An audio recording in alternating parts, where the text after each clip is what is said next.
Cool. How's everybody doing today? Pretty good. Yeah?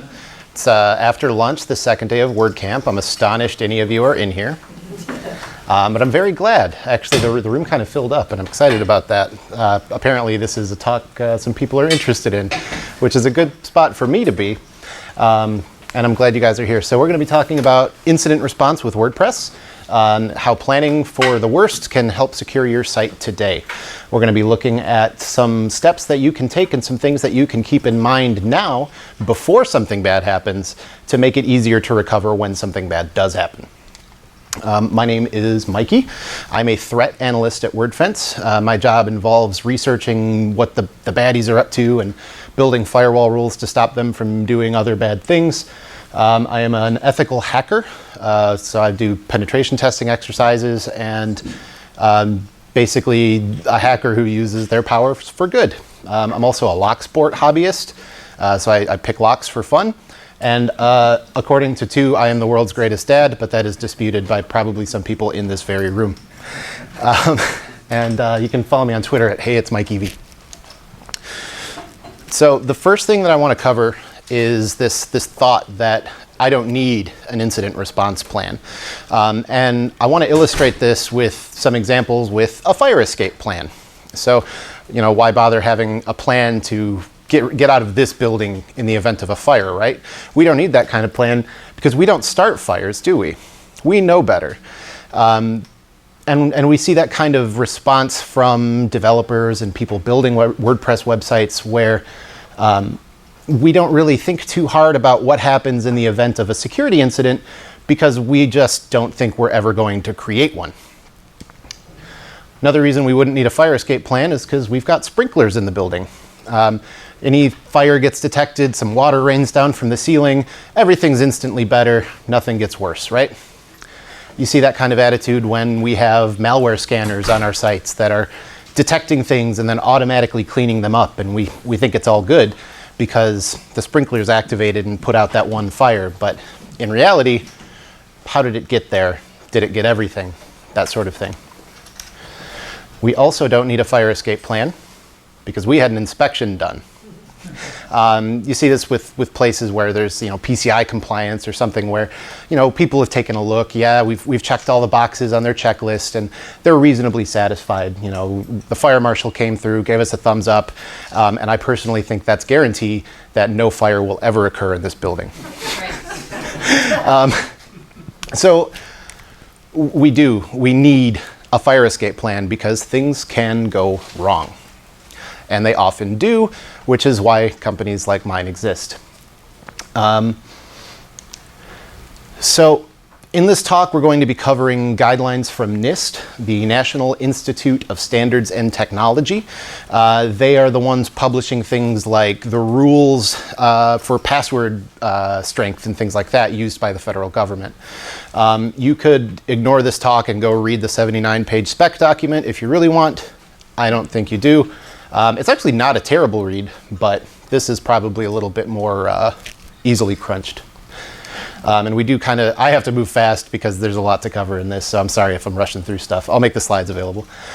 So our goals with incident response and with security in general is to protect our CIA. CIA is an industry term for confidentiality, integrity, and availability. And these are sort of straightforward, sort of not. So confidentiality is keeping private data out of the hands of people who don't need to have it. This may be company secrets or something as simple as your password is something you want to keep confidential. This could also be user data or user information of your clients or people visiting your site and things like that. Integrity refers to making sure that what we're doing is it has integrity. So this is things like making sure the content on my website says what I want it to. All the scripts that my website loads for its visitors are doing what I want them to, and that nothing has damaged the integrity of that process. If we see things where a JavaScript injection has taken place, and so now different code is running on the front of my site causing redirects or something like that, you know, maybe they're not taking out our users' data or anything like that, but it is harming the integrity of my site. And that's something I want to avoid. And then availability is just, is it up? are my services available for people to make use of or reliably access? So if something like a DDoS event prevents my site from loading, that has damaged my site's availability. So everything with security is going to be preventing any negative impact to these three things. There are competing models, but some of them have as many as 6 or 7 little elements that are all sort of basically the same thing. So this is a good solid foundation if you're new to incident response and this sort of thing. The difference between an event and an incident is one that we want to kind of keep our thumb on for the duration of this talk. The dictionary, the NIST dictionary definition of an event is an observable occurrence in a system or network. This is going to be things like one hit to your website, or one email sent or received, or one blocked thing from your firewall, something like that. An incident is when one or more events combine and cause a negative impact to your CIA. So this is when a DDoS crashes a server versus just a single web traffic event. When a vulnerability exploit works instead of being blocked, that is an incident. As opposed to, if it's blocked, that's not an incident, that's business as usual.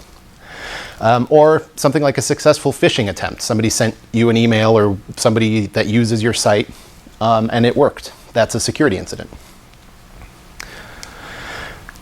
And before we start the plan itself, we want to check a couple of these boxes.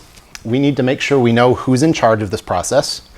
If it's just you there, then congrats, that's kind of de facto you. But if you've got a team or something, you want somebody to be in charge of this process. We'll talk in a little bit about the values of going third party for the incident response process, but you still want somebody on your team to be the point of contact for that. Somebody needs to be wrangling all of this and coordinating it to make sure that everything goes smoothly and that you can facilitate any communication between all relevant parties. They need to have management support. So again, if it's just a one-person thing, then that's super easy. But if not, you need to make sure that whoever's in charge of this has the authority to actually do what they need to. So they need to be able to assign roles to other people in your organization. They need to be able to contact outside parties, be it your outside incident response team, law enforcement, your legal team, anything like that. You don't, like, the last thing that you want this incident handler to do is need to ask for permission to save your life. And the authority to actually test these plans and run drills and things like that, because we don't know if these plans work until we've actually tested them. And then you want to agree with everybody involved on how strict this plan should be. Do we want a nice rigid policy where everything has to be exactly by the book? Or can we get away with a set of more loose guidelines and just some rules to follow without conscripting every little bit that needs to be done? And then communication. At all points during the incident response process, you need to be communicating. Communicating with your incident response team, communicating with your users, with law enforcement if necessary. Keeping your mouth shut about this kind of thing is uniformly bad. I understand that there's like sensitive data and company secrets, they happen and you don't want to just rattle that off to everybody involved, but you want to be as open as you can be. So that means informing your users if something has happened. There's regulations like GDPR that force you to do this sort of thing. Other organizations might want to know. So people like my team at WordFence, if your site was attacked by something that we haven't seen before, I really want to know about it so I can stop other people from having that same fate. And then you want to make sure that you can clearly communicate with your incident response team before an incident actually happens. The last thing that you want is to send my team an email and then find out that you've had the wrong one and have to go and figure that out in the middle of an otherwise terrible incident. This is NIST's actual diagram of the incident response lifecycle. And this is kind of the framework for the rest of this talk. We're going to be going over these different steps. This is a cycle that you are always in. Right now, assuming nothing bad is actively happening to your site, every one of you are in the preparation stage because we're learning. We're working on improving things. You are going to remain in preparation indefinitely, hopefully forever, until you detect something. When you detect something, then you want to analyze it, Once you've analyzed it, we want to move to containment, eradication, and recovery.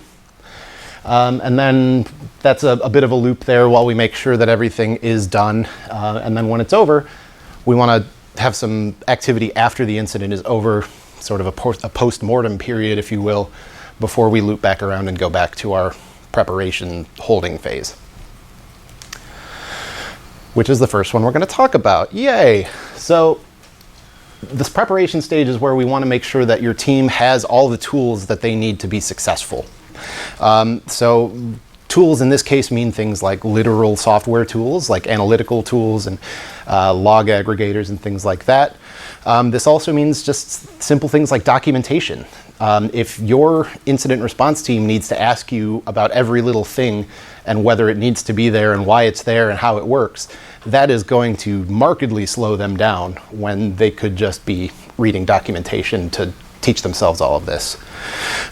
Reporting tools for third parties to inform you of stuff. So if you have a user who sees your website has been defaced, you want them to have a way to tell you about that. Sometimes Twitter DM is all I end up having to the ability to really do to privately contact somebody when this kind of thing happens.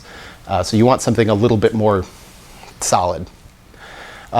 This is less for WordPress teams because they're usually a little bit more distributed and smaller, but a war room, if you do have a semi-large organization and all of it is in a big open office floor plan, they need to have somewhere that they can go to discuss sensitive details about the incident response process without having to worry about being overheard or eavesdropped upon.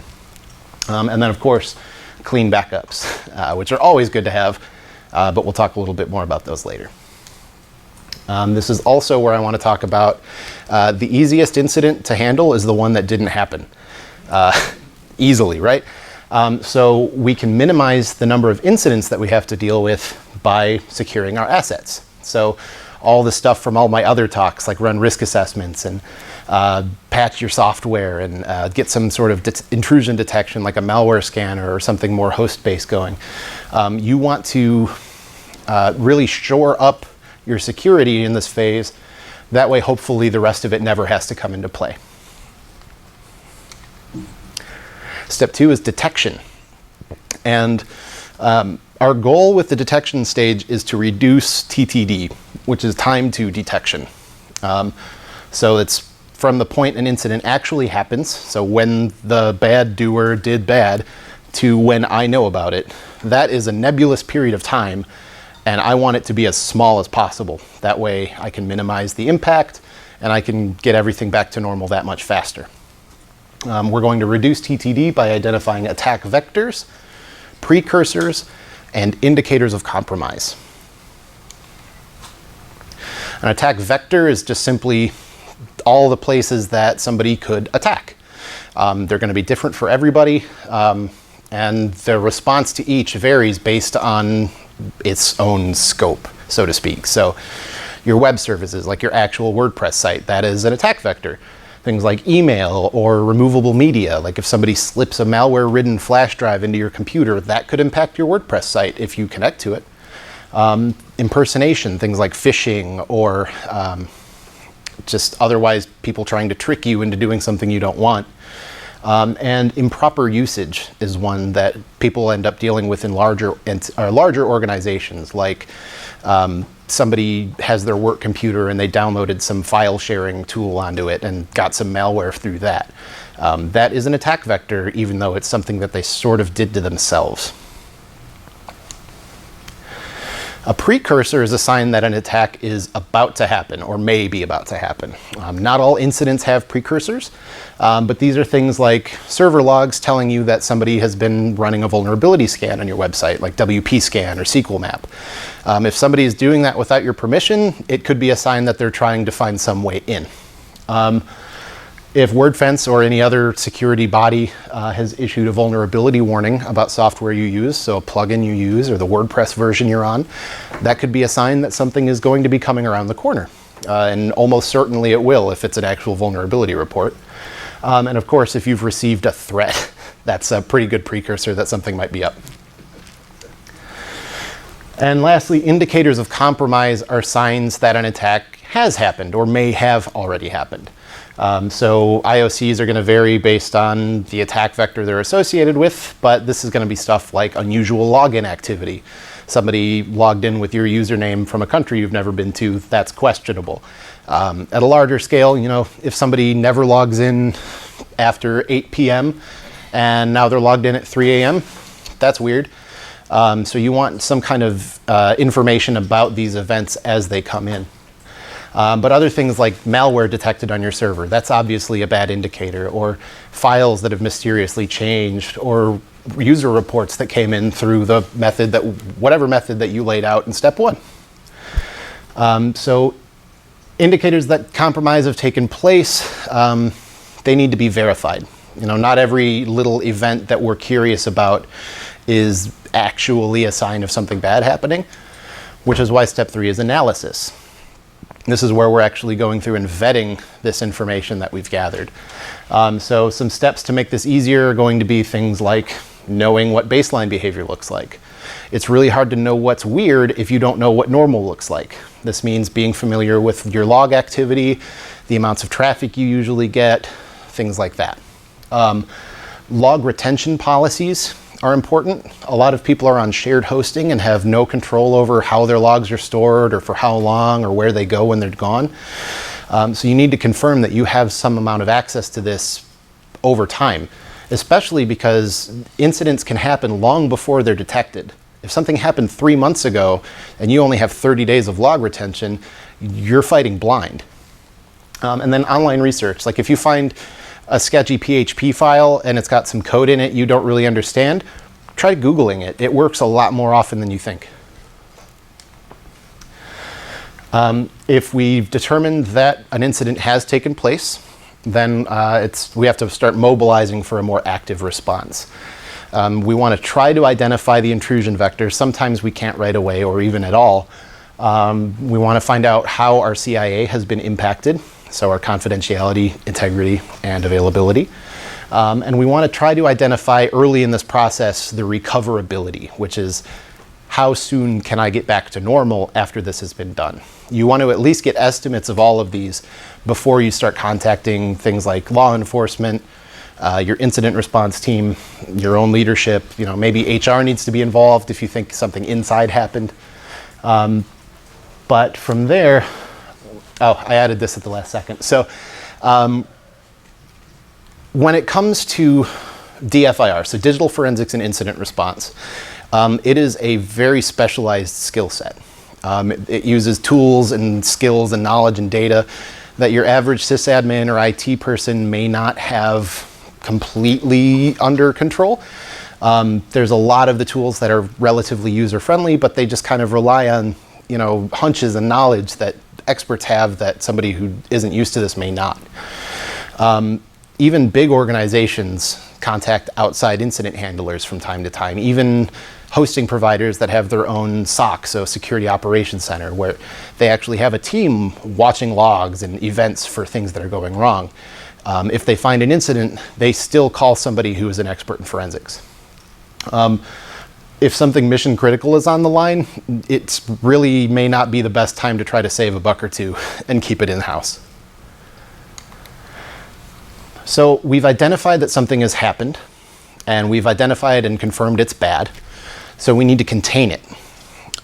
We need to stop it from getting worse. We need to stop the malicious actor from continuing what they're doing. And so we've got some questions to ask. So depending on what we've found, do we need to shut anything down? Do we need to take the site offline in the meantime while we figure out what's going on? If so, how long do we have to do this for? And knowing that early helps you make future decisions further down the process. What sort of evidence do we need to preserve? And this is a big step that I want to point out early because everybody loves to panic and delete the malware that they just found. That makes forensics so much harder because it's evidence. It's all evidence. It's like moving a body because it's gross. And then from what can we what can we learn about the attacker's behavior from this other stuff that we've gathered and looked at? If we think a legal follow-up is required, we have to be very careful with evidence.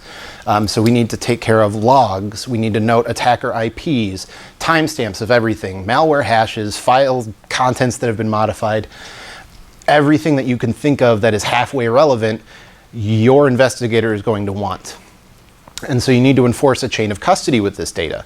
I mean, if you're doing this third party, then they're probably handling it, but in-house, who is touching this data? How is it being stored? If somebody moves something from one point to another, how is this being tracked? And that way, if a discrepancy comes up later, you can try to pull that thread and figure out what happened. And it's finally step 5 of 7, and we're finally at the point where we can actually start deleting stuff. So we're destroying the invaders at this point, right? And depending on the scope, it can vary, but and it can also be bundled in with step 6. But this is where we're deleting malware or cleaning up injections into otherwise good files, going through database contents and cleaning things up from there. Just getting rid of the nasty stuff so that we can start to rebuild, which is step 6. So one of the biggest parts of step 6 is recovering from backup in most cases. So hopefully you have a clean backup. If you don't, shame on you. Get one, get many. If you're positive that this backup is pristine and has not been compromised, and that the scope of the infection only covers what is in this backup, then restoring from it probably covers your step 5. If not, then you need to obviously have done step 5. This is also where we're going to be trying to fix any vulnerabilities that were used in the process of this attack. So we figured out that, oh, we had plugin XYZ that was outdated. Somebody walked in through that weird door. Well, we need to fix that. And then after any incident, it's just always safe to update your secrets. So your passwords, obviously, if you have any kind of keys that you log in with to your, SSH keys you get into your server with, sometimes it's a good idea to go ahead and switch those out. And the salts that you use to salt your password hashes in your database, that's all in WP config. It's really easy to generate new ones, but it prevents somebody who has already had access from finding a new way back in. And then after the recovery, we're all back to normal, business as usual. What did we learn? So this whole step 7 is taking this information, everything that we've learned from this terrible occurrence, and processing it. So what happened? When did it happen? Did we respond effectively? What could we have used sooner as far as information or data goes? How much quicker could we have gotten through all of these steps had we known blank, right? What things did we do poorly? That's almost more important than talking about what we did well, right? And then just figuring out things that could have made all of this process easier, or even better, prevent it from happening again in the first place. And then from there, we want to make some decisions about the retention of our evidence. So especially if we're going to have a legal follow-up, how long do we want to keep this evidence that we have stored? NIST's guideline for actual federal entities says that following an incident, you need to retain this evidence for 3 years. I'm not a federal agency. I don't know if any of you guys are, so you can make your own rules here. But depending on what you're going to be doing next, you may want to keep track of this data for a while. And how are you going to retain that data? Are you going to keep it on the cloud somewhere? Are you going to have offsite storage or some physical media? How much does any of this cost? Like, you want to factor this in so it's not coming as a surprise when it does actually happen. And I really rushed through all of this. Wow. And our final recommendations, just kind of from the top down, we want to identify all of our resources before an incident occurs. This includes your offsite incident response team if you're looking to have one. So if you're wanting WordFence or some other security company to do the cleanup, you want to be in touch with them ahead of time, or at least have some kind of relationship there so you're not shopping around at the worst possible moment. It'd be a really bad time, right? It would kind of take your bargaining power away. Minimize future incidents by securing your assets. So you have to respond to fewer if fewer happen. Automate detection as much as you can. So I've got plenty of time. I could talk about this. So the biggest thing that you want to look at, and unfortunately it's so case specific that it's hard to just say, oh yeah, it's this. You want to be notified of anything quickly. Anything that you want to be notified about, at least, I guess. So login events or big waves of blocked attacks or anything like that. As much as you can be informed of as quickly as possible is going to help prevent it from flying under the radar or going unnoticed for too long and letting somebody really get a foothold in your website. You want to keep reliable backups, and you want to be doing them regularly. Especially the more you make changes to your site or the more data flows in and out of it, you want to be backing up and test those backups. My least favorite thing about incident response is when somebody has a backup that isn't good. Maybe it's old, or it doesn't contain everything they thought it did, or the script has been broken for 6 months and we just found out because we needed one. Preventing this is just as easy as testing it. Spin up a test environment, try to recover from backup in that test environment. If it works, awesome. If it doesn't, you really need to fix that right away. When an incident occurs, don't destroy evidence. I really don't want to have to say that out loud, but don't do it. And that includes things like destroying files that are signs of something bad happening. Maybe rename it if you have to get it out of a workable state. If it's a PHP script, you knock that PHP extension off, it won't work anymore. But don't nuke it, because it may have references to other files that your incident handler might want. It might have any other amount of data that could be handy in this response process. Keep clear communication with everybody. This includes your users. This includes the other people on your team. The last thing somebody wants is to be kept in the dark when their data is at stake. And learn from these incidents. When you're doing that step 7 postmortem, where we're having a meeting and we're talking with everybody about what happened and what lessons we learned, this is not an opportunity to publicly execute the person you feel is responsible. So if somebody forgot to patch, or if it's a vulnerability somebody wrote and we know it, any money that has been lost has already been lost at this point. You can either try to take it as something bad and lampoon somebody in front of the rest of the class and ensure that nobody is ever going to cooperate with this process again, or we can call it some really unique and expensive training and move forward and learn. Thanks for stopping by. If you have any questions, ask away. Thank you. I'm on Twitter at Hey It's Mikey V, and you can check out our blog, wordfence.com/blog. Any questions? Yes? Slide deck, can we get it out? Yes, I'll post it on Twitter as soon as I can. Is Yes. Tripwire or something like that free? Tripwire, I'm not familiar with. It's like checks for file changes, and alerts you if something's changed without your permission. Sounds good to me. I don't know anything about the product, though. Okay. But yeah, file change monitoring, stuff like that is very handy, regardless of who's providing it. Do you know of any? So for file change monitoring, I actually use Git. So if you just keep your site's content in a Git repository, it's really easy to tell if something's changed. Also, as far as file changes go, I am more on the side of having some kind of malware detection in play on this. Especially, we deal with a lot of sites where files get uploaded a lot, images or user content gets moved around. So any updated file could very likely be a false positive, but something that's performing malware detection or any kind of heuristic like that at least alerts you to say, get your eyes on this with a little bit better signal to noise ratio. Okay. I'll have to look at that specific software though. Yes? I love how thorough you are on your entire process to address these incidences.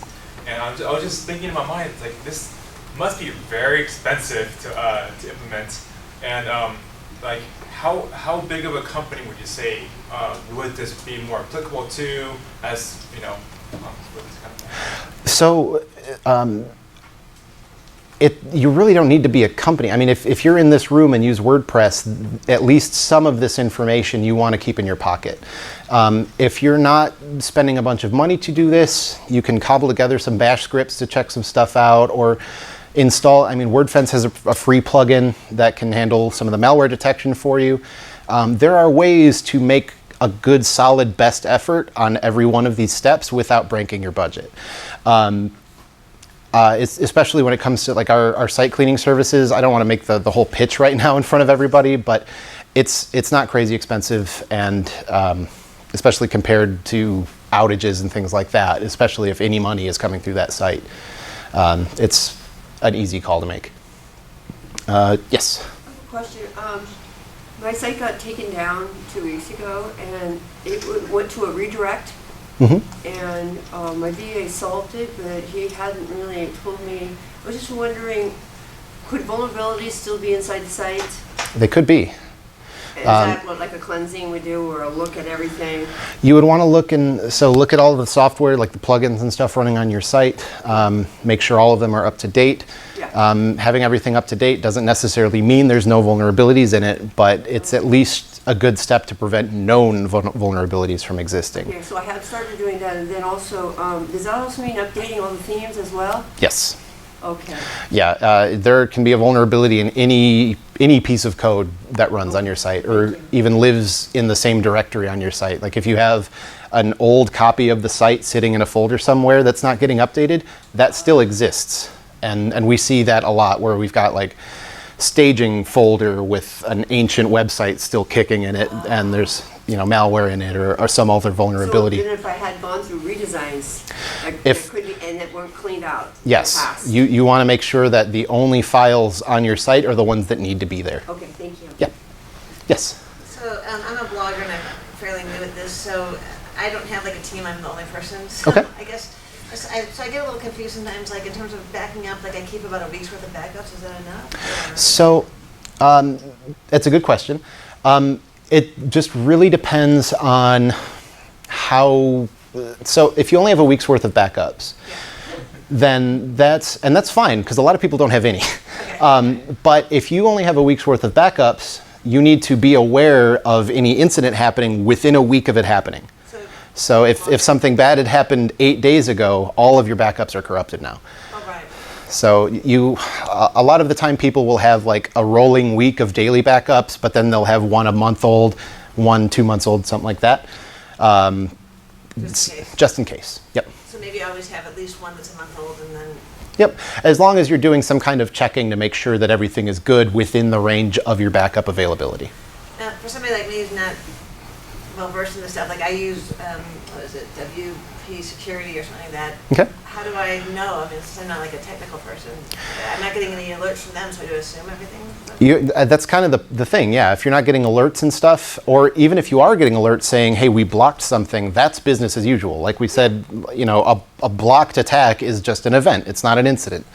Right. So sometimes those alerts are just notifications, but if your software does say, hey, red alert, this is a problem, then obviously you want to respond. I don't know specifically about that plugin. I know WordFence has a free plugin that does very similar stuff. And I like ours better than anybody else's, of course. But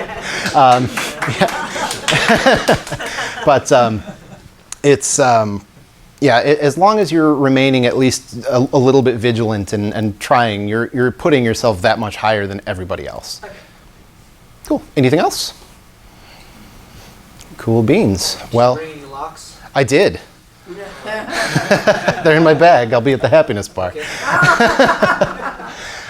Cool. Well, thank you guys for coming out. I'm glad I get the turnout I got here. I wasn't expecting so many people in here.